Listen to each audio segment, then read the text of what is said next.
पोखरा अन्तर्राष्ट्रिय विमानस्थलको निर्माणमा देखिएको 2 अर्ब 22 करोडभन्दा बढीको वित्तीय अनियमितताले यतिबेला चर्चा पाएको छ।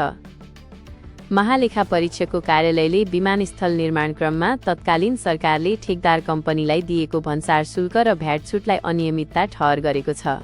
फलस्वरूप 2 अर्ब 22 करोड 40 लाख रुपियाँ नागरिक उड्डयन प्राधिकरणको नाममा बेरुजु कायम भएको थियो, जुन रकम अब ठेकदारको भुक्तानीबाट कटौती हुने भएको छ।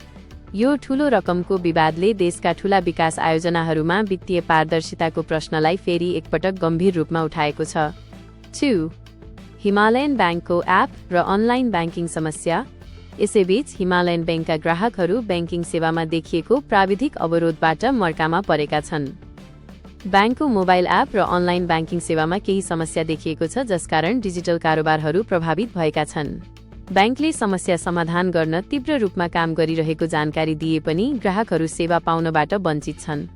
ब्याङ्कहरूलाई नियमन गर्ने नेपाल राष्ट्र ब्याङ्क पनि यस समस्याबारे जानकार रहेको बताइएको छ। आशा गरौँ ग्राहकहरूले छिट्टै सहज सेवा पाउनेछन्। 3. फ्रेन्च फ्राइज अमेरिका पठाउने 1.5 अर्ब लगानीको कम्पनी।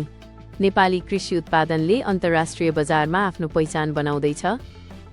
1.5 अर्ब रुपियाँको लगानीमा स्थापित एक कम्पनीले नेपालमा उत्पादित फ्रेन्च फ्राइज अमेरिका निर्यात गर्न लागेको छ। आधुनिक प्रविधिबाट उत्पादन गरिएको 42 टन हिमालयन क्रिस्प र हाम्रो फ्राइज ब्रान्डका फ्रेन्च फ्राइज अबको 2 महिनाभित्र अमेरिका पुग्दैछन्। भैरहवाबाट कोलकातासम्म सडक र त्यहाँबाट समुद्री मार्ग हुँदै यी उत्पादनहरू निर्यात हुन लागेका हुन्। यो सफलता नेपाली उत्पादनको सम्भावना र अन्तर्राष्ट्रिय बजारमा प्रतिस्पर्धा गर्न सक्ने क्षमताको एउटा बलियो प्रमाण हो।